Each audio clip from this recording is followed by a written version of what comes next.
आप Good afternoon, Himanshu sir. How are you? I am fine, ma'am, and you?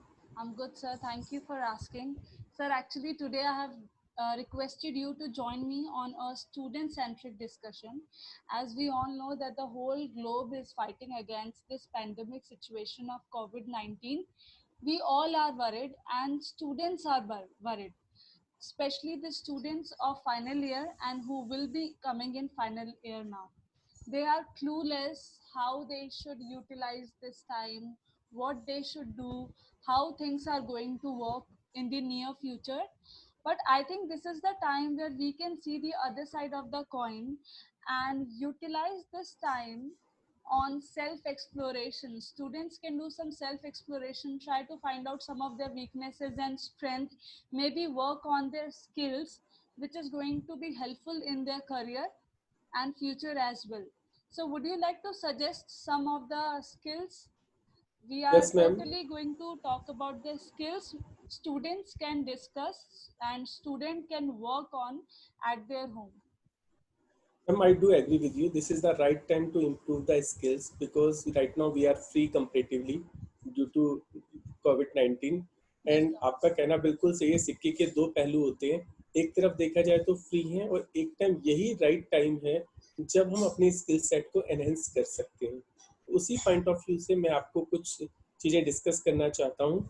मैं आपको screen पे कुछ शेयर कर रहा हूँ। Sure, sir. Because I have been getting many questions out of students. Students के दिमाग में बहुत सारे questions है. I thought this will be the right time where we can discuss and give them some solutions. Agreed ma'am. आपको मेरी screen नजर आ रही है ma'am? Yes, sir. Important skills to make easier exactly ma'am, placement. Okay. बिल्कुल ma'am, बिल्कुल। क्योंकि मैंने 4th year final year students की बात करी है तो हम डायरेक्टली अगर इन स्किल्स पे जाते हैं तो this is going to be great. Ma'am basically आज जो मुझे लगता है हमें कवर करना चाहिए, फर्स्ट वन स्किल्स पे कवर करना चाहिए क्योंकि डेफिनेटली। स्किल सेट इम्प्रूव करना बहुत एसेंशियल है for the student point of view, जिससे उनका प्लेसमेंट हो सके। सेकंड मोस्ट इम्पॉर्टेंट पॉइंट मुझे जो लगता है वो है gestures and postures, which is also very important thing for the any kind of interview. Third one, interview etiquettes. What is the basic etiquettes जो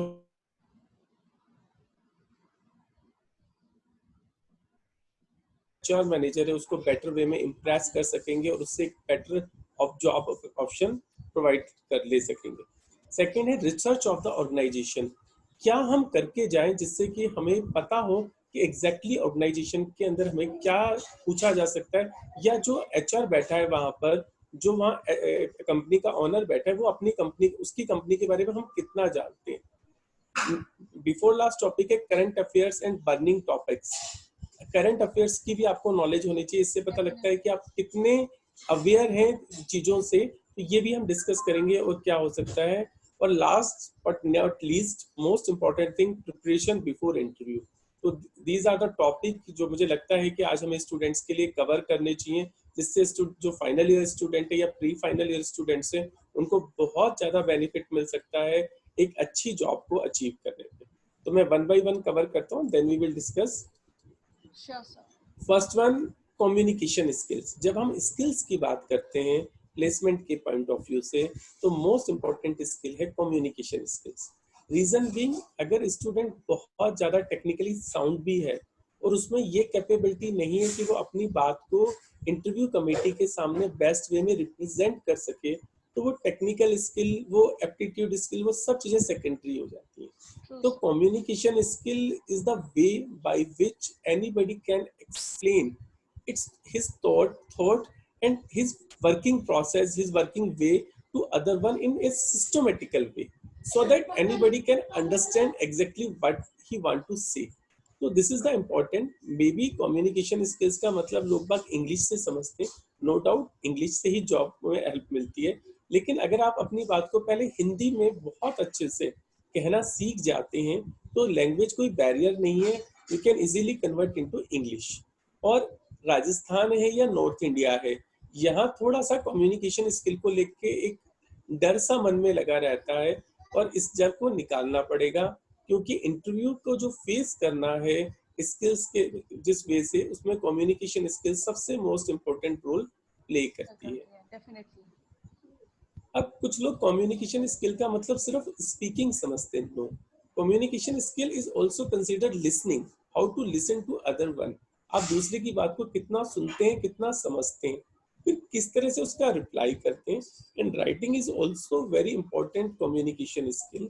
तो आपको जो ये ड्यूरेशन है 40 डेज का जो लॉकडाउन के अंदर मिला है, आपको मिरर के सामने खड़े होकर स्टूडेंट को अपने 15 मिनट एक पर्टिकुलर टॉपिक के ऊपर अपने आप को रिप्रेजेंट करना चाहिए, जिससे कि उसका ये कॉन्फिडेंस आए कि मैं किसी के भी सामने ये प्रोसेस कर सकता हूँ।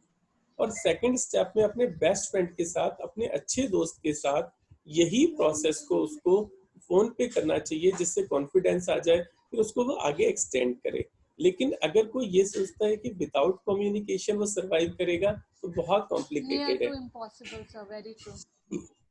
और इसमें मैम एक और मेरा सजेशन था, आप रोज की 5 to 10 वर्ड्स मेमोराइज करें और उनसे सेंटेंस बनाएं, जिससे आपकी वैक्यूबलरी थोड़ी सी इंक्रीज हो जाएगी, तो आपका कॉन्फिडेंस इन इटसेल्फ बिल्डअप हो जाएगा। इसमें सेकंड चीज, लोग बात ग्रामर को लेके बहुत ज्यादा वरीड रहते हैं। आई थिंक ग्रामर तो इम्पोर्टेंट है ही है, साथ में साथ ग्रामर के कहीं ना कहीं आपकी fluency, frequency of speaking is also important. अगर आप अटक अटक के बोल रहे हैं और ग्रामर ठीक भी है, तो उसका उतना इम्पैक्ट नहीं पड़ता है। तो फ्लुएंसी तो तभी आएगी जब वो मिरर के सामने करेंगे, प्रैक्टिस करेंगे। प्रैक्टिस मेक्स मैन परफेक्ट का कंसेप्ट है। Rightly said, sir. Practice is necessary. So they बिल्कुल, have और got this is the pretty good time. They can give themselves, they can talk to themselves in front of mirror with friends. They have got time they can utilize. I do agree, ma'am. This is the right time to do this kind of things, है ना? And second one is the aptitude skill. Aptitude skills is the basically reasoning skill. होता क्या है, जब companies हमारे यहाँ आती हैं, आर्या ग्रुप ऑफ कॉलेज में हर साल मोर देन 70 कंपनीज को हम फेस करते हैं जो स्टूडेंट के प्लेसमेंट के लिए आती हैं। मैक्सिमम स्टूडेंट प्लेस भी होते हैं, लेकिन जो स्टूडेंट इनिशियल स्टेज पे प्रॉब्लम फेस करते हैं कि उनका कम्युनिकेशन भी ठीक है और वो टेक्निकली भी ठीक है, लेकिन एप्टीट्यूड को बहुत लाइटली लेते हैं, जबकि Sir, कंपनीज के I लिए must mention, मैं आपको interrupt कर रही हूँ, but this is among the most asked question from student side, that when we have knowledge of skills, technical skills, when we are sound in technical skills, why the first criteria is aptitude? Why there is this written test? So this topic, if you have covered, that is great, sir. ये topic मैं बात करना चाह रही थी आपसे कि aptitude skills को क्यों कवर कर रहे हैं, ये बच्चों का बहुत क्वेश्चन मेरे पास आता है। Ma'am aptitude skill is related to mental ability, और इसके थ्रू हम बहुत सारी ऐसी चीजें हैं जो कंपनीज जो प्लेसमेंट ड्राइव के लिए आती हैं, वो ये जजमेंट कर लेती हैं कि स्टूडेंट का एग्जैक्टली पोटेंशियल क्या है, वो किसी प्रॉब्लम को किस तरह से कोऑर्डिनेट करेंगे, किस तरह से सॉल्व करेंगे। और ये एक स्क्रीनिंग भी है। अगर हमारे यहाँ से अप्रोक्स फाइनल ईयर में 1000 स्टूडेंट है और वो एक XYZ कंपनी के लिए बैठे, TCS के लिए बैठे, इन्फोसिस के लिए बैठे, कैपजेमिनी के लिए बैठे, कॉग्निजेंट के लिए बैठे, बहुत सारी कंपनीज आती हैं, तो 1000 बच्चों को HR के थ्रू पहली बार में फेस करना पॉसिबल नहीं है। तो वो जो स्क्रीनिंग करती हैं, उसमें से 200 स्टूडेंट को फाइंड आउट करना, वो एप्टीट्यूड के बेसिस पे करती है। एप्टीट्यूड की हमने बहुत सारी क्लासेस भी लगाते हैं कॉलेज में CRT प्रोग्राम से। classes are going उस on. बिल्कुल मैम, उसके थ्रू स्टूडेंट अपने एप्टीट्यूड स्किल, एप्टीट्यूड के अंदर मैं आपको एक बहुत अच्छी बात बताऊं, एप्टीट्यूड में सबसे इंपॉर्टेंट है स्पीड। अगर आप कम टाइम में ज्यादा क्वेश्चंस कर सकते हैं, तो ही आप रिजल्ट को अचीव कर पाएंगे। तो यहाँ पर जो कम्युनिकेशन के साथ था, प्रैक्टिस मेक्स मैन परफेक्ट, आप जितनी ज्यादा प्रैक्टिस करेंगे उतना बेटर कर सकते हैं। बहुत सारी कंपनीज के एप्टीट्यूड स्किल के क्वेश्चन PDF की फॉर्मेट में है, आप उनको डाउनलोड करके प्रिपेयर कर सकते हैं। और एक बहुत ही अच्छी बुक आती है RS अग्रवाल की, मैक्सिमम क्वेश्चंस का जो आइडिया है वो उससे मिलता है। सेकंड वन, उसमें क्वेश्चन के साथ साथ बेसिक कंसेप्ट भी बहुत अच्छे से दिया हुआ है, जिसे आप पढ़ के उस बुक के थ्रू अंडरस्टैंडिंग ला सकते हैं। जैसे आप प्रॉफिट एंड लॉस कर रहे हैं, कॉम्प्लेक्स इंटरेस्ट कर रहे हैं, कंपाउंड इंटरेस्ट कर रहे हैं, कोई भी आप चीज कर रहे हैं, उसकी फंडामेंटल क्लियरिटी लेके उसके क्वेश्चन करके कॉन्फिडेंस बिल्डअप कर सकते हैं। और इसका एक फायदा ये है कि जैसे टेक्निकल करते करते थक गए, आपको स्विच करना है अपने मूड को, या आप लिसनिंग करते करते थक गए हैं किसी नोट्स को टेक्निकल के या कम्युनिकेशन के, तो एप्टीट्यूड तो अपने आप में एक टाइम पास का है और उससे आप वापस रिफ्रेश भी हो जाते हैं और आपकी प्रैक्टिस भी बनी रहती है। बिल्कुल इसलिए मैंने कम्युनिकेशन और टेक्निकल के बीच में एप्टीट्यूड डाला है। This is the basically a way by which we change the mood also, तो this is the good thing in itself. और एप्टीट्यूड जरूर करना चाहिए, क्योंकि अगर आप फर्स्ट राउंड ही क्लियर नहीं करेंगे तो सेकंड और थर्ड में कैसे आएंगे। कैसे आएंगे, right said sir. And third one is the technical skill. Technical skill मैं एग्री करता हूँ कि हर बच्चा अपने हिसाब से इंजीनियरिंग के अंदर अपनी टेक्निकल स्किल को एनहेंस करता है, बट टेक्निकल स्किल का मतलब ये है कि अगर आपने कोई स्किल गेन करी, आप मैकेनिकल इंजीनियर हैं तो मैकेनिकल इश्यूज को आप फाइंड आउट करने की कैपेबिलिटी रखते हैं। आप कंप्यूटर आईटी इलेक्ट्रॉनिक्स इंजीनियरिंग या एडवांस ब्रांच में, तो एटलीस्ट आपको एक प्रोग्रामिंग लैंग्वेज बेस्ट वे में आनी चाहिए, जिससे कि आप प्रोजेक्ट बना सकें। और प्रोजेक्ट बनाने के अंदर सबसे बड़ा फायदा क्या होता है, उसके जितने भी आपको प्रॉब्लम्स आती हैं, वो प्रैक्टिकल प्रॉब्लम्स आती हैं, लाइफ प्रॉब्लम आती है, आप उनको बहुत बेटर वे में अंडरस्टैंड कर सकते हैं, उसको सोल्यूशन करते हैं। आज आप कितना भी किसी पर्टिकुलर लैंग्वेज को पढ़ लें, सी प्लस प्लस, जावा, डॉट नेट, पाइथन, अगर आप उस पर प्रोजेक्ट नहीं बनाएंगे तो आपको कमांड नहीं आ सकती। तो टेक्निकल स्किल का मतलब ये नहीं है कि आप सारी लैंग्वेजेस सीखें।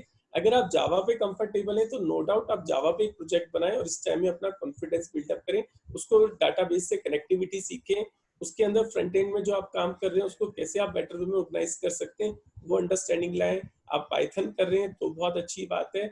और जब आप पाइथन और जावा और सी प्लस प्लस की बात करते हैं, तो मैं ये मानता हूँ एक स्टूडेंट को बेसिकली ऑब्जेक्ट ओरिएंटेड प्रोग्रामिंग के कंसेप्ट हैं जो वो बहुत अच्छे से समझ में आने चाहिए, कि पॉलीमॉर्फिज्म क्या होता है, एनकैप्सुलेशन क्या होता है, डाटा एब्स्ट्रैक्शन क्या होता है, इनहेरिटेंस क्या होता है। क्योंकि जब आप इंटरव्यू में जाएंगे, चाहे आप किसी भी ब्रांच से, कंप्यूटर तो सब जगह रिक्वायर्ड है, विदाउट कंप्यूटर ये तो सर्वाइवल नहीं है। तो ये फंडामेंटल जो मैंने अभी आपको बताया, क्लासेस क्या है, ऑब्जेक्ट क्या है, ये 5-6 टर्मिनोलॉजी है, ये तो इलेक्ट्रिकल, सिविल, मैकेनिकल सबके स्टूडेंट को समझ में आनी चाहिए। और एक छोटा ही प्रोग्राम सही, छोटा ही प्रोजेक्ट सही अपने हाथ से जरूर करना चाहिए। अब आप बताएं मैम, कुछ कहना चाह रहे हैं? सर ये मैं देख पा रही हूँ कि आपने बेसिकली पूरा ही इंटरव्यू प्रोसेस कवर कर लिया इन 3 पॉइंट्स में। सबसे पहला जो हमारा रिटन एप्टीट्यूड टेस्ट होता है, उसके बाद GDPI जिसमें कम्युनिकेशन इज हाईली रिक्वायर्ड। हमने कई बार देखा है that students are having technical skills, technical knowledge, but जो यू टर्न लाता है उनके इंटरव्यू में वो होता है उनका प्रेजेंटेशन, उनका वे ऑफ कम्युनिकेशन, जिसकी तरह से वो अपनी बात को डिलीवर करते हैं। तो very rightly mentioned over here. And then जो HR राउंड होता है उसमें भी दे चेक टेक्निकल स्किल्स, कितनी नॉलेज है स्टूडेंट्स को। तो आपने एक तरीके से पूरा का पूरा जो स्किल्स हैं, 3 स्किल्स जिस पे अभी बैठ के स्टूडेंट्स काम करते हैं, वो आपने कवर किया है। सर एक वर्ड और है जो बहुत ज्यादा चल रहा है, this is going round the world, people are searching it, students are asking it, that is interview etiquettes. कुछ कॉमन क्राइटेरिया होते हैं, शायद कुछ कॉमन एटिकेट्स होते हैं जो हम अपने स्टूडेंट्स को कन्वे करें, जो बेसिक है और हर स्टूडेंट्स को आने चाहिए। तो हम अब उसके बारे में कुछ डिस्कस कर लेते हैं थोड़ा। हाँ जी sir, I can ma'am see on my screen. बिल्कुल मैम, बेसिकली अगर मैं आपसे बात करूं तो ये बहुत छोटी छोटी सी चीजें हैं, बट हर छोटी चीज एक बहुत बड़ा इम्पैक्ट करती है इंटरव्यू के टाइम पे। जैसे कि मैं कहता हूं कि मैं इन चीजों पे तो बाद में आता हूं। फर्स्ट वन, सीवी जो मैं देखता हूँ स्टूडेंट्स का, कई बार उसकी प्रिंटिंग अच्छी नहीं होती। फाइनल ईयर तक स्टूडेंट बहुत अच्छा था, बहुत ठीक था, लेकिन जो उसने प्रिंट आउट निकाला सीवी का, वो बहुत हल्के पेजेस पे, उसकी प्रिंटिंग अच्छी नहीं है। तो मैं उसे कई बार कहता हूँ कि बेटा आप तो रूम में बाद में जाओगे अपना इंटरव्यू देने, स्टार्टिंग में तो आपका सीवी एंटर होगा और वही आपका फर्स्ट इंप्रेशन होगा। और कहते हैं first impression is the last impression.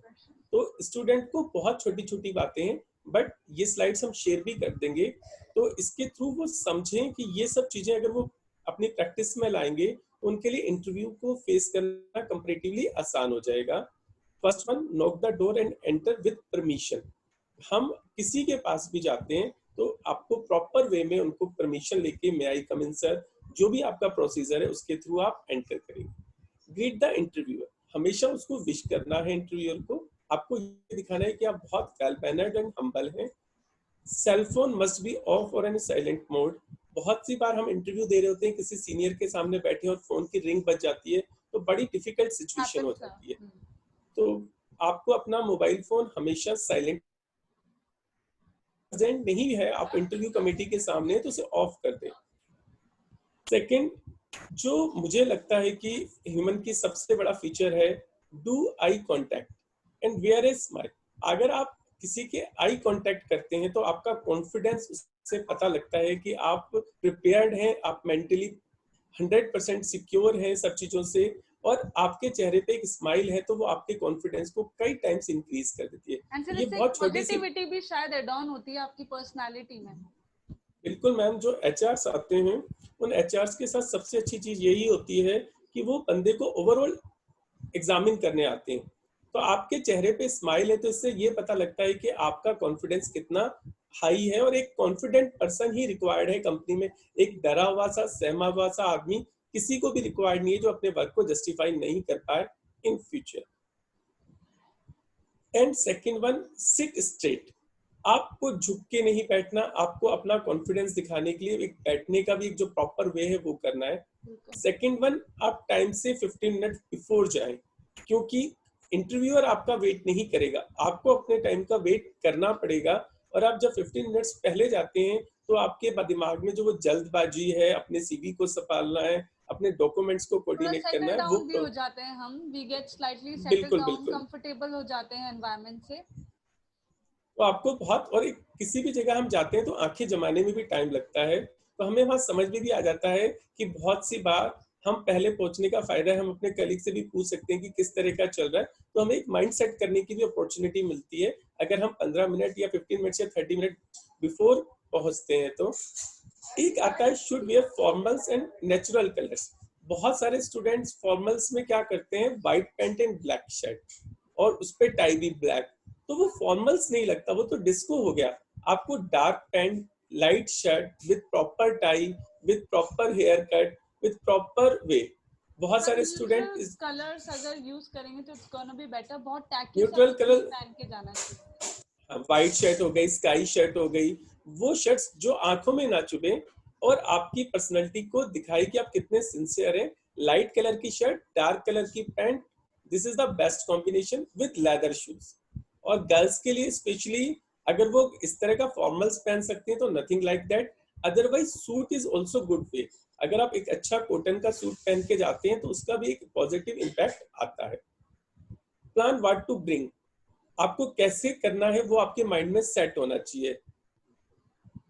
उनको थैंक्स कहना है, थिंक इट, और आपको हर टाइम पॉजिटिव रहना है। आपका इंटरव्यू इस चीज पे डिपेंड करता है कि आपको इंटरव्यू को किस डायरेक्शन में लेके जाना है। जो आपका रिप्लाई होगा उसी के बेसिस पे नेक्स्ट क्वेश्चन पुट अप होता है। तो it is essential you think about it कि मुझे अपने इंटरव्यू को किस डायरेक्शन में वर्क करना है, उसे कैसे आगे ले जाना है, और किस तरह से हमें आंसर्स को सिस्टमेटिकली देना है और विद पॉजिटिविटी। और अगर हमें कोई नहीं आता आंसर तो हमारे को बहुत ज्यादा परेशान होने की जरूरत नहीं है, हमारे को बहुत ज्यादा मैनिपुलेट करने की चीजों को जरूरत नहीं है। हम कह सकते हैं कि sir this is not, I don't know, I have no idea about it, kindly put up second question. तो उसमें सबको पता है कि 100% किसी को नहीं आ सकता, लेकिन आप जब उसको बहुत ज्यादा मैनिपुलेट करते हैं और अपनी गलत बात को भी जस्टिफाई करने की कोशिश करते हैं, और आपको पता है जो टेबल के उस तरफ बैठा है उसके पास वो नॉलेज है, वो कॉन्फिडेंट, वो मतलब समझदारी है कि वो एक ही मिनट में जज कर लेता है कि आप गलत चीज को सही कर रहे हैं या सही चीज आपको पता है आप उसी को सही कह रहे हैं। तो मतलब आपको क्लियरिटी होनी We चाहिए should जाने से not play पहले। over smart. We should be genuine. Exactly We should not play over smart. If we know it's best, if the student don't know, they should just hit a try with permission, and not then they can simply just say with the apology that abhi nahi aata hai, or they should not pretend. Agree ma'am, बिल्कुल, क्योंकि आप ये मान के चलें कि 100 out of 100 कोई नहीं होता, उनको भी ऑनेस्टी भी एक बहुत बड़ा स्किल सेट है। इंटीग्रिटी, ऑनेस्टी, आजकल कंपनीज में टेक्निकली साउंड पर्सन मिल जाते हैं पर इंटीग्रिटी के साथ, ऑनेस्टी के साथ पीपल मिलना बहुत मुश्किल है।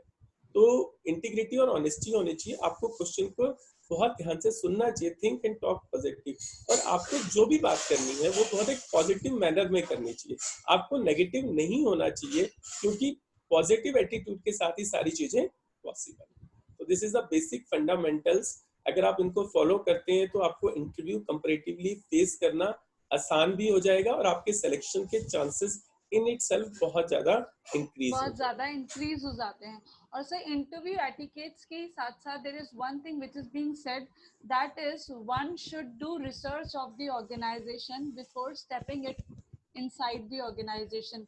कुछ रिसर्च हमें हमेशा कंपनी के बारे में करके जाना चाहिए। There are few common things which everyone should know before going for the interview. तो उन कुछ क्या रिसर्च हम कर सकते हैं ऑर्गेनाइजेशन के बारे में, क्या क्या वो बेसिक्स टॉपिक है जो हमको पता होने चाहिए उस ऑर्गेनाइजेशन के बारे में? Let's talk about that.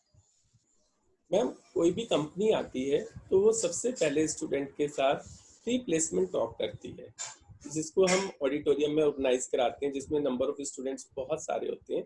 और कंपनी फर्स्ट इन इटसेल्फ खुद को इंट्रोड्यूस करती है कि बेसिकली हमारी कंपनी के अंदर क्या प्रोफाइल रहेगी, आप लोगों की किस चीज़ में हम डील करते हैं, कहाँ कहाँ हमारे ऑफिसेज हैं। उनका ऑब्जेक्टिव ये होता है कि जो स्टूडेंट हमें ज्वाइन कर रहा है उस स्टूडेंट को हम फंडामेंटल ये क्लियरिटी दे दें कि एग्जैक्टली क्या होने वाला है, कैसे है। उस टाइम पे मैंने देखा है जो स्टूडेंट पहले से प्रिपरेशन करके आते हैं और क्वेश्चंस पूछते हैं, क्योंकि बहुत बड़ी प्रॉब्लम ये है, आता सबको है लेकिन पूछना कोई नहीं चाहता। तो वहां जो पूछते हैं वो एचआर की नजर में उस टाइम भी हाईलाइटेड हो जाते हैं कि ये स्टूडेंट एटलीस्ट इतनी रिसर्च करके आया है मेरी कंपनी के बारे में और ये इतना एक्टिवली पार्टिसिपेट कर रहा है। तो आप अपने आप को अलग से वहीं डिफाइन कर देते हो कि this is the one of the best student. जो बच्चे थर्ड ईयर में कंपनीज के साथ चलते हैं और फाइनल ईयर में प्लेसमेंट के साथ बैठते हैं, तो मैंने देखा है उनका सिलेक्शन रेशियो बहुत हाई होता है, क्योंकि उनका प्रिपरेशन बहुत हो जाता है। तो वो प्रिपरेशन बेसिकली, अगर आज कल कंपनी टीसीएस आनी है, कल कंपनी इन्फोसिस आनी है, कल कंपनी आईबीएम आनी है, विप्रो आनी है, कैपजेमिनी आनी है, तो आपको उसकी कंपनी की प्रोफाइल स्टूडेंट को पहले से पता होनी चाहिए। क्योंकि जब आप एचआर इंटरव्यू फेस करेंगे, चाहे प्री प्लेसमेंट टॉक फेस करेंगे, चाहे इंटरव्यू का जो डायरेक्शन होगा उनकी कंपनी के अकॉर्डिंग ही होगा। तो आपको कंपनी की प्रोफाइल पता होनी चाहिए, किन प्रोडक्ट्स में, किन प्रोजेक्ट्स में कंपनी डील कर रही है, उसके लिए क्या प्लेटफॉर्म रिक्वायर्ड है, ये आपको अंडरस्टैंडिंग होनी चाहिए।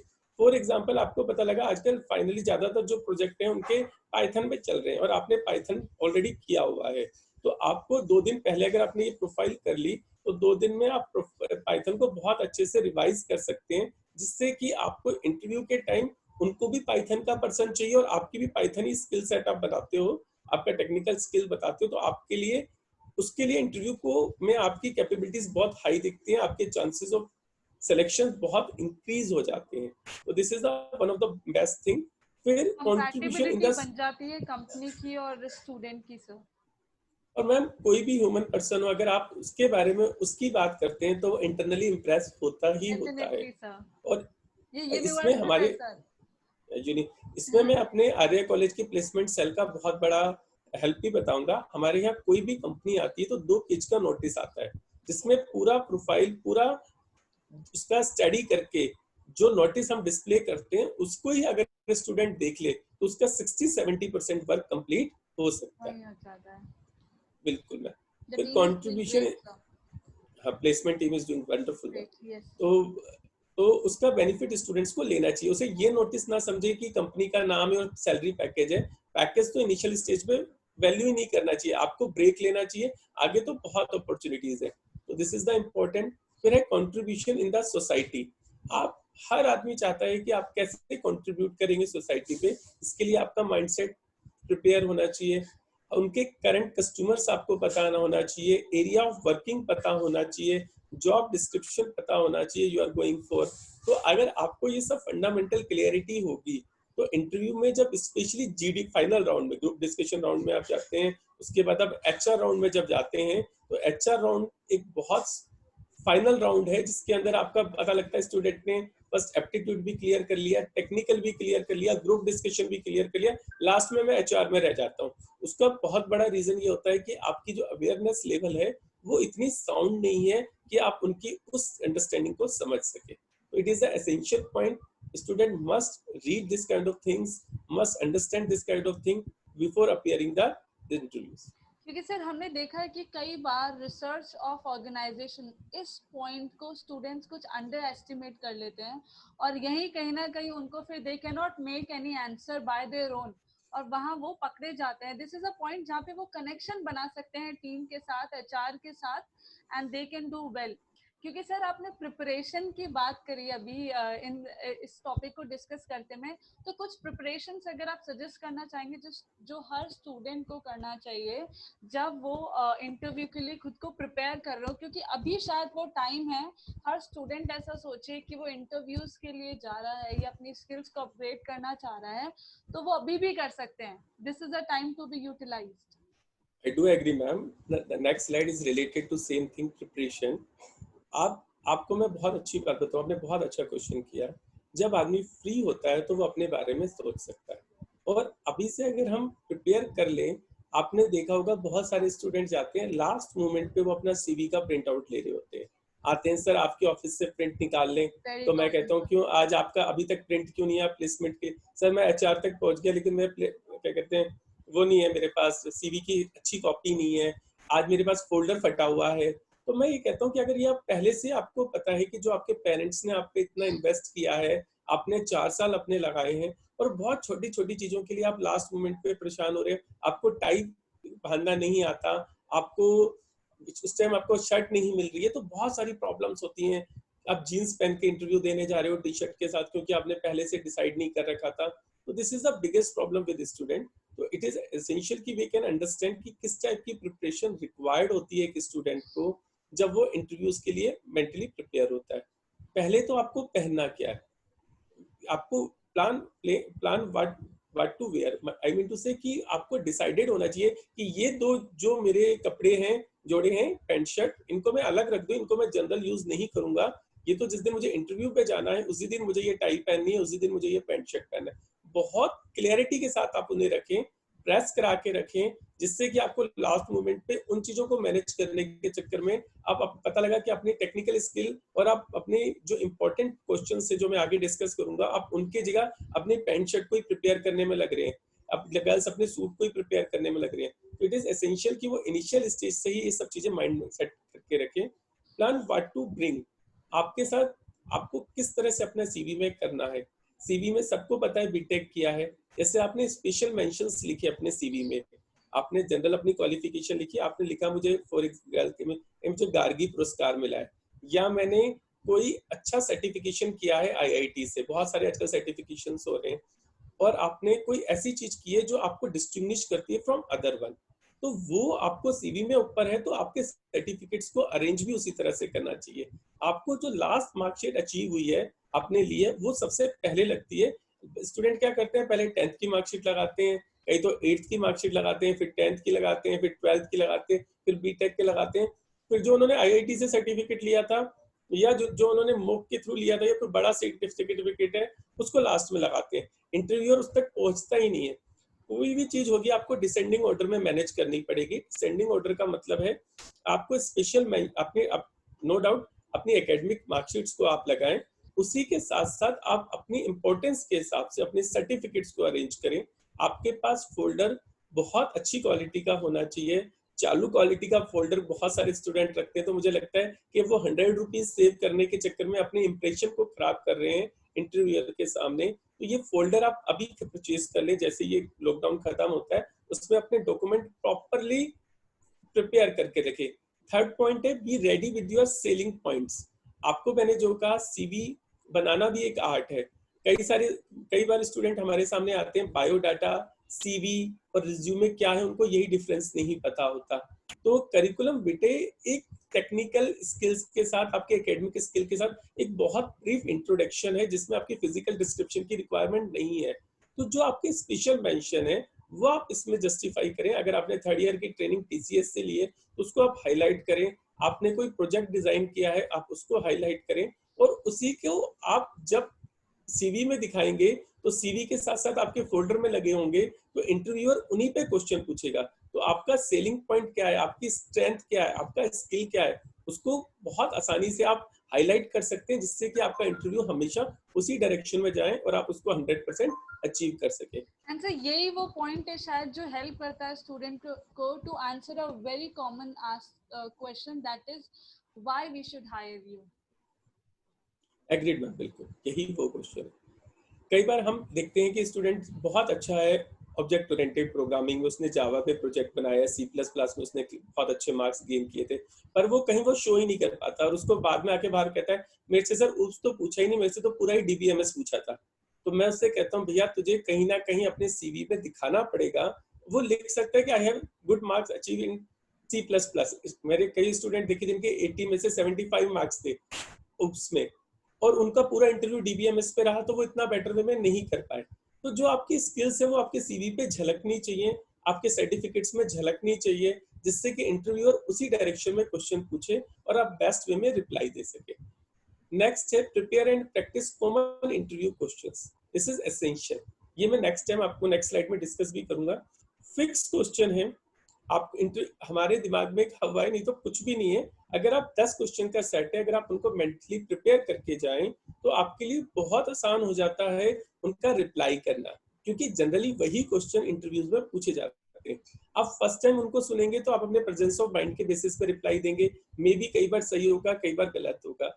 आप अगर इन क्वेश्चन को प्रिपेयर कर लेते हैं और उनके आंसर जो स्टैंडर्ड आंसर्स हैं उनको स्टडी कर लेते हैं, तो आप अपने आप को बहुत अच्छी तरह से जस्टिफाई कर पाएंगे। इसमें मैं एक बात और ऐड करना चाहूंगा, कहीं भी आपको रट्टाफिकेशन नहीं करना है। जो आंसर नेट पे अवेलेबल है उसको अपने हिसाब से आपको चेंज करना पड़ेगा, उसको अपने हिसाब से आपको मोल्ड करना पड़ेगा, जिससे कि आप अपनी बात को आगे चल के जस्टिफाई भी कर पाए। Current awareness and GK. आजकल जो स्टूडेंट्स हैं वो बहुत ज्यादा दूर होते जा रहे हैं न्यूज़पेपर से। रीजन बीइंग सब कुछ सोशल मीडिया पे अवेलेबल है, उसमें से 60% बातें तो फेक होती हैं। तो मैं स्टूडेंट्स को एक रिक्वेस्ट करूंगा कि आप मोबाइल पे ही न्यूज़पेपर पढ़ें।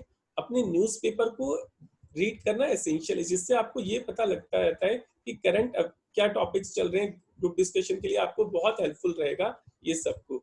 Be ready with situation and behaviour based in interview. आपको कई बार मैंने देखा है कि इंटरव्यू के अंदर जो टाइमिंग होता है वो बहुत लेट हो जाता है। 10-10 बजे स्टूडेंट्स का नंबर होता है, वो सुबह 9 बजे के कॉलेज आए होते हैं। कंपनी का ऑब्जेक्टिव ये होता है कि वो उनका देख सके कि पेशेंस कितना है, वो ऐसे टाइम में, टफ टाइम में अपने आप को कितना पॉजिटिव माइंड रख सकते हैं। कुछ कंपनीज इसलिए भी ऐसा करते हैं कि वो वर्क प्रेशर में देखना चाहती है स्टूडेंट कैसा करता है। तो कुछ स्टूडेंट तो जैसे ही शाम को 5 बजते हैं, हम क्यों रुके, कैसे रुके, ये नहीं पता कि एक इस इंटरव्यू से आपका पूरा करियर बनने वाला है। और कई स्टूडेंट 10 बजे तक भी रात के बिल्कुल अपने आप को सिस्टोमेटिक रख के, अपने फेस पे स्माइल रख के, और इंटरव्यूअर के पास जब वो जाते हैं तो 50% जंग तो वैसे ही जीत लेते हैं कि भाई इसमें इतना पेशेंस है। कहते हैं patience and please. Answer to test, कई बार जो इंटरव्यूअर हैं वो काफी एग्रेसिव होने की कोशिश करते हैं, काफी नेगेटिव पॉइंट्स पे बात करते हैं जस्ट टू चेक कि कितने कामली और कितने पॉजिटिवली स्टूडेंट इज रिप्लाइंग। तो आजकल बहुत ज्यादा मैं देख रही हूँ सिचुएशन और बिहेवियर बेस्ड क्वेश्चंस पूछे जा रहे हैं हर तरीके की कंपनीज और हर तरीके की स्ट्रीम में। एग्रीड मैम, एक बहुत सीधी सी बात है, patience and time do more than strength and passion. आपकी कितनी भी स्ट्रेंथ हो, कितना भी पैशन हो, लेकिन पेशेंस आपको आना चाहिए, कोऑर्डिनेट करना आना चाहिए। तो बिल्कुल आप सही कह रहे हैं, patience and time do more than strength and passion. तो इस पर्टिकुलर थिंग पे अगर आप अपने बिहेवियर को मैनेज करते हैं तो it is good for the student. Be positive, authentic and confident. जो आपने पहले भी डिस्कस किया, आपको ऑथेंटिक होना पड़ेगा। आप झूठ के सहारे से इंटरव्यू को फेस नहीं कर सकते। आप जिस एज में हैं उससे डबल एज का इंटरव्यूअर आपके सामने है। आप first second third time interview दे रहे हो, 1000 स्टूडेंट का इंटरव्यू ले चुका है, तो आपको ऑथेंटिक नो तो चांस होना ऑफ पड़ेगा। मूविंग। आप ज्यादा मैनिपुलेट करोगे तो पकड़े जाओगे। मैं इस बच्चों से ये भी कहता हूँ, यूनिवर्सिटी की कॉपी भरते हो, आप सोचते हो कि आप बहुत स्मार्ट हो, टीचर उस टाइम 300 कॉपीज चेक कर चुका होता है, कैसे आप उसको चीट करें। आपको ऑथेंटिक होना तो बहुत जरूरी है। And send thank you note. आपका इंटरव्यू किसी भी मैनर में हो, आपके अंदर एटिकेट्स होनी चाहिए कि आप उसको थैंक यू नोट पे फिनिश करें। तो this is the important preparation for the interview. अगर स्टूडेंट इसको बहुत अच्छी तरह से अंडरस्टैंड करेंगे तो उनके लिए इंटरव्यू को फेस करना कंपैरेटिवली बहुत बहुत आसान हो जाएगा। Sir, I guess these are the points where students can work now.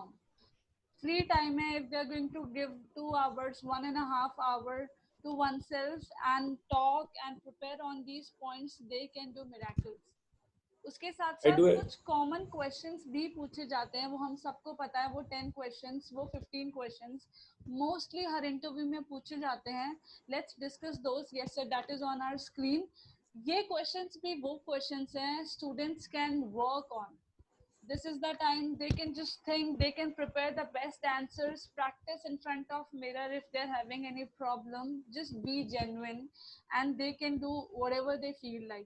तो ये कुछ क्वेश्चंस के बारे में हम डिस्कस कर लेते हैं सर. ये क्वेश्चंस जो अभी टाइम है हर स्टूडेंट के पास कि वो बैठे, खुद से पूछे और उसका राइट आंसर फ्रेम करे और खुद को उसके लिए प्रिपेयर करे. I do agree, ma'am. Questions हर बार इसी सीक्वेंस में होते हैं मैक्सिमम टाइम. कई बार मे बी सीक्वेंस चेंज हो जाए, लेकिन क्वेश्चन का जो इंटरप्रिटेशन निकल के आता है वो यही आता है. और बेसिकली टेक्निकल के अंदर तो जिस लैंग्वेज पे आपको कमांड है वो उसी पे पूछेगा, लेकिन जो फाइनल राउंड है सबसे इम्पोर्टेंट है, वो है HR राउंड.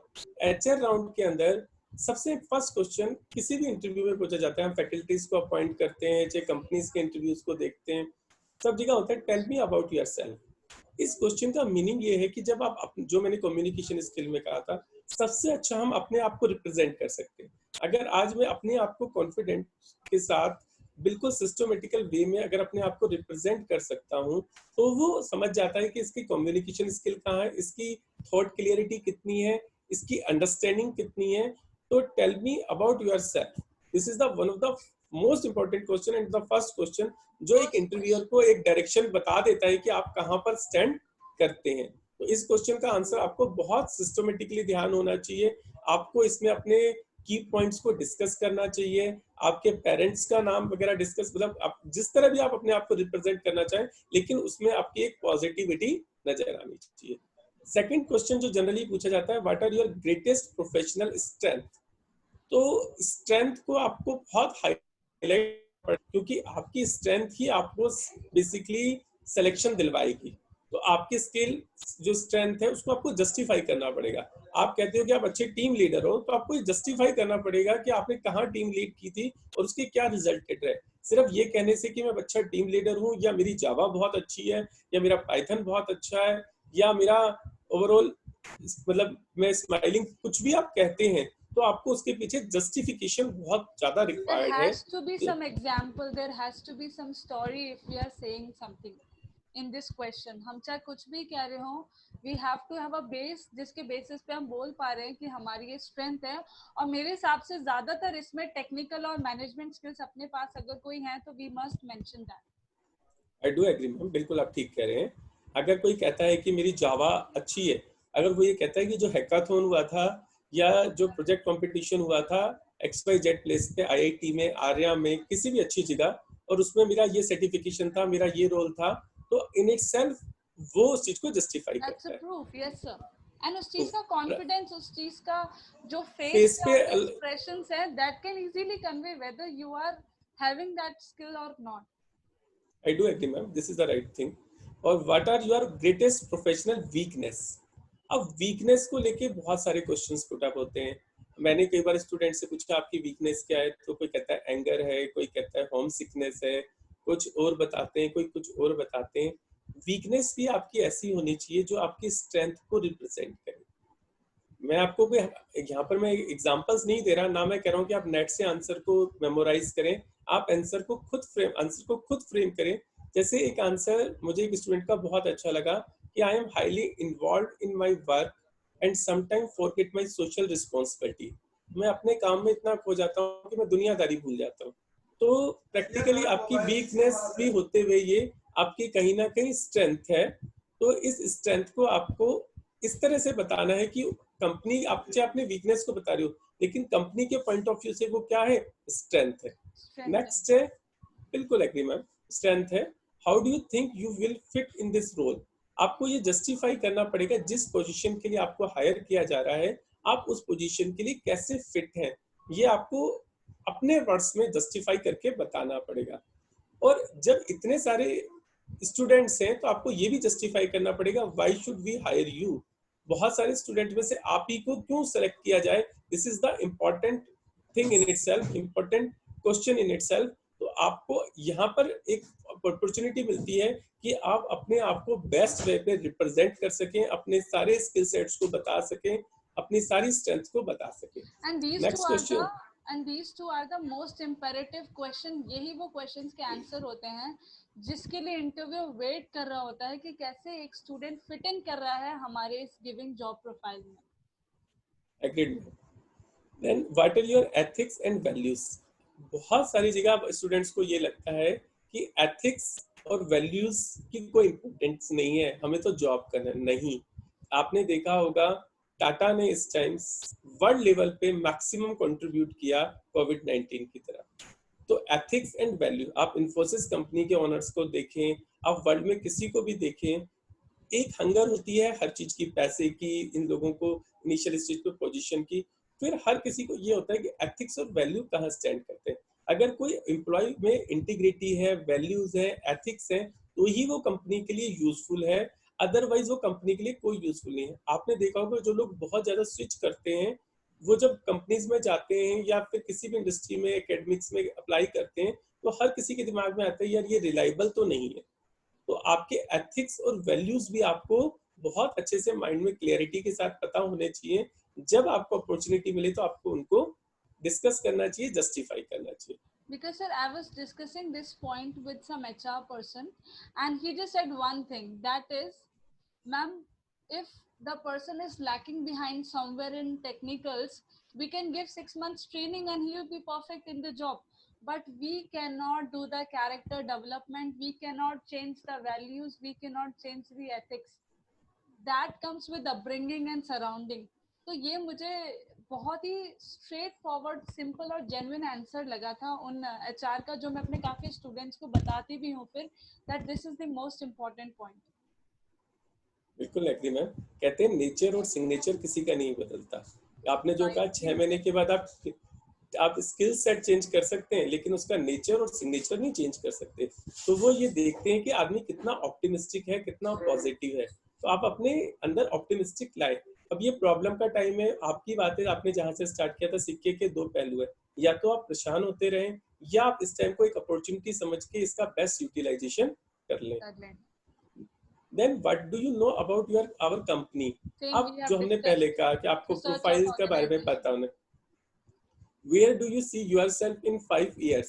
Next 5 year में आप किस पोजीशन पे, किस तरह से वर्क करना चाहते हैं, आपका फ्यूचर प्रोस्पेक्टिव क्या है, ये आपको बहुत अच्छे से क्लेरिफाई होना चाहिए, जिससे कि कहीं ना कहीं आपको इस चीज का बेनिफिट मिले। कितने फोकस्ड आप हैं ये पता लगता है सर इस क्वेश्चन से, how much you are passionate, if you are dreaming and you are working towards your dream और नॉट। ये क्वेश्चन बहुत हद तक इसीलिए ही पूछा जाता है कि कितने पैशनेट आप हैं और कितना आप सीरियसली ले रहे हैं अपने करियर को। काफी बच्चों को सिर्फ नहीं पता होता है इसका आंसर। 5 इयर्स बाद आप कहाँ देखते हैं खुद को, नहीं, दे डोंट नो। बिल्कुल एग्री मैम। तो इस क्वेश्चन को आपको बहुत अच्छे से प्रिपेयर करना पड़ेगा, क्योंकि अगर 5 साल बाद आप टेक्निकल हैं और टेक्निकल में ही जाना चाहते हैं, तो उनको ये भी समझ में आता है कि आपको पोस्टिंग कहाँ देनी है। आप टेक्निकल से मैनेजमेंट, एग्जैक्टली बहुत सारे जो एचआर है उनका डिसीजन मेकिंग इस चीज पे डिपेंड करता है कि स्टूडेंट का पर्सपेक्टिव क्या है लाइफ को लेके। तो बहुत इंपॉर्टेंट क्वेश्चन है। नेक्स्ट क्वेश्चन है, how do you deal with pressure and stressful situation. मैंने जो आपको बताया कि रात को 10 बजे तक बैठा के रखते हैं, 11 बजे तक, वो यही देखना चाहते हैं कि आप स्ट्रेसफुल सिचुएशन में, प्रेशर की सिचुएशन में किस तरह से चीजों को कोऑर्डिनेट करते हैं और आप में कितना कॉन्फिडेंस रहता है उस सिचुएशन में प्रॉब्लम को हैंडल करने का। तो जो optimal right example for this.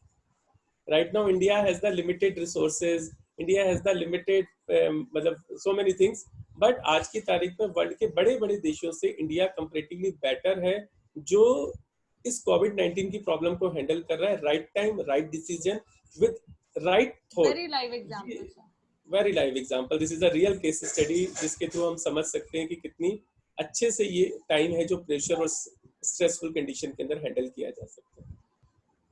Last question वो ये चाहता है कि आपके, जब उनको ये लगता है कि ये पर्सन हमारे लिए बहुत यूटिलाइजेशन के लिए बहुत अच्छा है, हमारी कंपनी के लिए बहुत मैनेज कर सकता है, बहुत यूजफुल है, तो वो पूछते हैं do you have any questions. तो आपको पता होना चाहिए कि आपको किस तरह के क्वेश्चंस को पूछना है, आपको ये नहीं पूछना पैकेज कितना है, आपको ये नहीं पूछना मेरी पोस्टिंग कहाँ मिलेगी, आपको ये पूछना है इस तरह से कि उसमें आपकी पॉजिटिविटी दिखे। आपने 9 क्वेश्चंस के आंसर बहुत अच्छे दे दिए, सब कुछ कर लिया, लास्ट क्वेश्चन पे आप जाके अटक जाते हो कि साहब मेरे पास तो ऑलरेडी 5 लाख का पैकेज है, क्या आप मुझे 5 लाख से ऊपर का पैकेज देंगे, चाहे उस कंपनी का आगे प्रोस्पेक्टिव बहुत अच्छा था या जो भी था। तो ये जो लास्ट क्वेश्चन है ये इस तरह का होना चाहिए जो एक पॉजिटिविटी को दिखाए और आपको एक सही डायरेक्शन दे कंपनी में सेलेक्ट होने के लिए। राइट सर, और do you have any question में कई बार मैं ये भी बोलती हूँ कि अगर अपन कोई क्वेश्चन कंपनी से रिलेटेड पूछें उस टाइम पे, मे बी प्रोडक्ट से रिलेटेड, पॉलिसीज से रिलेटेड, तो वो थोड़ा फोकस्ड आपको दिखाता है कि इस पर्सन ने कहीं ना कहीं प्रिपरेशन की हुई है, क्योंकि हर कोई इंटरव्यू के एंड में इंटरव्यू पूछता है do you have any question. तो इस क्वेश्चन में भी एक कोई ना कोई रीजन होता है पूछने का, और वो आपकी नॉलेज को चेक करना चाह रहे होते हैं। तो बहुत अच्छा डिस्कशन रहा सर आज का, काफी सारी चीजें हमने, काफी पॉइंट्स कवर किए जिसमें स्टूडेंट्स आज वर्क कर सकते हैं, और ये टाइम इंस्टेड ऑफ वेस्टिंग वो खुद के सेल्फ एक्सप्लोरेशन में, डेवलपमेंट में, स्किल डेवलपमेंट में यूज करेंगे। तो that's going to be great for their career. Agreed ma'am, मैं तो हमेशा से कहता हूँ स्टूडेंट को बहुत लेमन लैंग्वेज में कि कोई एक पानी का मटका भी खरीदता है तो 4 बार बजा के देखता है कि वो टूटा हुआ तो नहीं है। जब कोई कंपनी आपको हायर करेगी, आपको जॉब प्रोवाइड करेगी, तो वो भी ये चाहेगी कि आपका स्किल सेट क्या है, आप किस तरह से चीज़ों को मैनेज करेंगे। तो अगर आप ये चीज़ें पहले से प्रिपेयर कर लेंगे तो आपको प्लेसमेंट बहुत इजीली मिल जाएगा। अब जो आने वाला टाइम है वो बहुत बेटर होने वाला है। अभी हम देख रहे हैं कि 70 से ज़्यादा कंपनीज आती हैं। वो बच्चा जिसका सिर्फ ऑल क्लियर है उसको बहुत अच्छी जॉब है। सबसे इम्पोर्टेंट ये है कि बच्चा थोड़ा सा प्रिपेयर कर ले। अगर वो प्रिपेयर कर लेगा इन पॉइंट्स के ऊपर तो मैं उनको कॉन्फिडेंस देना चाहता हूँ, मैं उनको इंश्योर करना चाहता हूँ कि मैक्सिमम चांसेस हैं कि आप एक नहीं 4 ऑफर लेटर लेके जाएंगे। और मैं तो कहता हूँ जर्नी यहाँ भी नहीं रुकती है। आप अगर इस तरह से चलते हैं और आप सर्टिफिकेशन कोर्सेज ले लेते हैं, आज आर्या कॉलेज है या कोई भी अच्छा कॉलेज है जो AICTE से अप्रूव्ड है, all India council of technical education से, और राजस्थान टेक्निकल यूनिवर्सिटी से एफिलिएटेड है या किसी भी गवर्नमेंट यूनिवर्सिटी से एफिलिएटेड है, तो जो IIT में पढ़ाया जा रहा है वो यहाँ पढ़ाया जा रहा है, बिट्स में पढ़ाया जा रहा है वो यहाँ पढ़ाया जा रहा है। ऑलमोस्ट AICTE का सिलेबस सभी जगह सेम है। आप अगर आप फॉरेन स्टडीज में जाना चाहते हैं, आपने इंजीनियरिंग में कहीं आप बिट्स से पढ़ते हैं तो more than 20 lakh rupees 4 year का आपका खर्चा है। थापर से पढ़ते हैं बहुत खर्चा है। आप SRM से पढ़ते हैं। अगर आप एक एवरेज कॉलेज से जो गवर्नमेंट मतलब एक ऐसे कॉलेज से जो AICTE अप्रूव्ड है, RTO एफिलिएटेड है, और उसकी फीस भी गवर्नमेंट की वजह से आपकी 2 से 3 लाख में आपकी इंजीनियरिंग हो रही है, आप इस पैसे को सेव करके इस पॉजिटिव एटीट्यूड के साथ कुछ सर्टिफिकेशन कोर्सेज ले लेते हैं और आफ्टर बीटेक आप आउट ऑफ इंडिया चले जाते हैं MS या MTech करने। बहुत सारी कोर्सेज हैं, आप क्लाउड कंप्यूटिंग में चले जाएं, नेटवर्क सिक्योरिटी में चले जाएं, आप आर्टिफिशियल इंटेलिजेंसी में चले जाएं, आप मशीन लर्निंग में चले जाएं, आप data mining and warehousing में चले जाएं, और बहुत सारी मैकेनिकल की हैं, बहुत सारी सिविल की स्ट्रीम्स है। अगर आप वहाँ चले जाते हैं, वहाँ से MS और MTech कर लेते हैं, अगर आपके पास ये स्किल सेट है, आपने वो एक टॉफल का एग्जाम क्लियर कर लिया, कुछ IIT के सर्टिफिकेशंस ले लिए, तो आपको 70 से 80% तक स्कॉलरशिप मिल जाती है, और सिर्फ 20% खर्चे पे आप अपनी MS MTech पूरी कर सकते हैं। उसका बाद फायदा ये है कि आपका पैकेज इनिशियल स्टेज पे 50 लाख से स्टार्ट होता है। एक And sir, this we IIT have seen, we have n number of examples, students doing this in our college. What can be better than this? बहुत सारे स्टूडेंट्स And हैं we feel जिनके happy मैं and आपको अगर proud. नाम लेना शुरू करूं तो हमारा सेशन खत्म हो जाएगा, उनके नाम खत्म नहीं होंगे। Very true, उन्होंने sir. बहुत अच्छा एग्जाम्पल सेट किया। उन्होंने बीटेक आर्या से किया, और बीटेक करने के बाद उन्होंने क्या किया कि अपना आउट ऑफ इंडिया से MS MTech को एनरोल किया, उसे कंप्लीट किया। मैं कहता हूँ 12 लाख लोग बैठते हैं, सिर्फ टॉप 100 जो होते हैं वो IIT बॉम्बे में जाते हैं। मैंने बहुत सारे अपने स्टूडेंट देखे जो IIT बॉम्बे CS के स्टूडेंट से भी बेटर सैलरी पैकेज पे हैं, बेटर पोजीशन पे हैं, क्योंकि उन्होंने बीटेक करने के बाद 2 साल MS बाहर से किया, ऑस्ट्रेलिया से किया, USA से किया, UK से किया, और अपनी एक्सपर्टाइजेशन के बाद उन्होंने जब ज्वाइन किया तो 50-60 लाख पैकेज से स्टार्ट किया, और अब वो 1 CR के पैकेज तक पे हैं। तो कहीं ना कहीं अगर आप सही डायरेक्शन में चलते हैं, सही तरीके से आगे बढ़ते हैं तो आप अपने कैरियर को बहुत अच्छी शेप दे सकते हैं। हमारा जो कॉलेज है आर्या कॉलेज, वो मॉक के कोर्सेज के लिए रजिस्टर्ड है। स्टूडेंट उसमें बहुत सारे कोर्सेज हैं इस टाइम पे जो वो कर सकता है। डाटाबेस के कोर्सेज है, प्रोग्रामिंग के कोर्सेज है, हर डिपार्टमेंट के मैंने कोर्सेज की लिस्ट उनके नोटिस बोर्ड पे लगवाई हुई है। अब वो कोर्सेज करें। अगर आपको कॉन्फिडेंस आ जाता है तो 1000 के अप्रोक्स उनका फीस होता है, आप उसे पे करें, आईआईटी का सर्टिफिकेशन ले। उसका आपको वैल्यू ये मिलेगी जब आप जाते हैं आउट ऑफ इंडिया। अभी भी हमने नेट अपने ग्रुप्स पे बहुत सारे वो डाले हैं जहाँ से वो इंटर्नशिप कर सकते हैं, ट्रेनिंग कर सकते हैं, और जो आईआईटी इक्विवेलेंट है, अब वो सर्टिफिकेट कलेक्ट करें, मास्टर्स के लिए अप्लाई करें। अगर आप हायर स्टडीज में जाना चाहते हैं, आप एक बार जॉब तो फाइनल ईयर में जॉब अचीव करें, देन आपको लगता है कि मुझे हायर स्टडीज में जाना है तो जाए। लेकिन जॉब लेने से आपका कॉन्फिडेंस बिल्डअप हो जाता है, फिर आप वहां जाएं, अपनी क्वालिफिकेशन कंप्लीट करें, और कंप्लीट करने के बाद वापस इंडिया आए। This is my personal request. और Very, very जस्टिफाई करें, important, sir. है ना, जस्टिफाई करें अपने आप को और सब कुछ बेस्ट करें। और हमारे तो जो अरविंद अग्रवाल साहब है, उनका वैसे भी मंत्र है, जहां जाओ छा जाओ। तो आप जहां जाएं छा जाएं, मेरी आपसे ये विशेष हैं। और जिस तरह से डॉक्टर अरविंद अग्रवाल साहब, डॉक्टर पूजा अग्रवाल मैम गाइड करते हैं स्टूडेंट को, हमें मेंटरिंग करते हैं, उसका बेनिफिट है कि आज हमारे बहुत सारे स्टूडेंट बहुत पोजीशंस पे हैं, हम इतना प्लेसमेंट ला पा रहे हैं। एंड सेकंड वन, जो ये सेशन की प्रेरणा मिली है, वो भी मैम और सर से मिली है कि जो हमारे स्टूडेंट इस टाइम घर पे हैं, कहीं ना कहीं हम उनको बेस्ट वे में गाइड कर सके, उनको काउंसलिंग कर सके, जिससे कि वो अपने टाइम को बेस्ट वे में यूटिलाइज कर सके। तो मैं अपना थैंक यू कहना चाहूंगा specially Arya group of management को, आर्या ग्रुप ऑफ कॉलेज के मैनेजमेंट को, कि उन्होंने इतना पॉजिटिव हमें डायरेक्शन दिया। Very true, sir, अब because all these things need a vision and students are blessed that they have such mentors.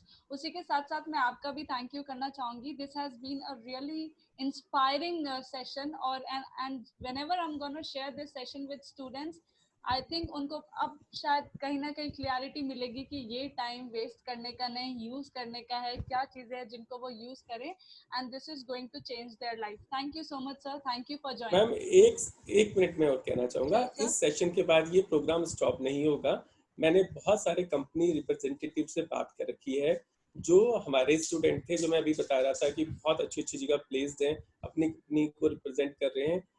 हम उनसे भी हमने बात करी है, वो सेशन लेंगे स्टूडेंट के साथ, वो अपना बताएंगे कि टेक्निकली या जो इंडस्ट्री में है और आज इंडस्ट्री के सिरमौर है, वो सबसे बेस्ट कर रहे हैं। तो मैंने कुछ बात करी है, तो ये सेशन आगे कंटिन्यू रहेंगे बहुत अच्छे Definitely, स्पीकर के sir. साथ। होस्ट आप करते रहें। Thank you Sure, so sir. Much for your contribution. Thank you so much ma'am. Thank you so much, sir. Thank you.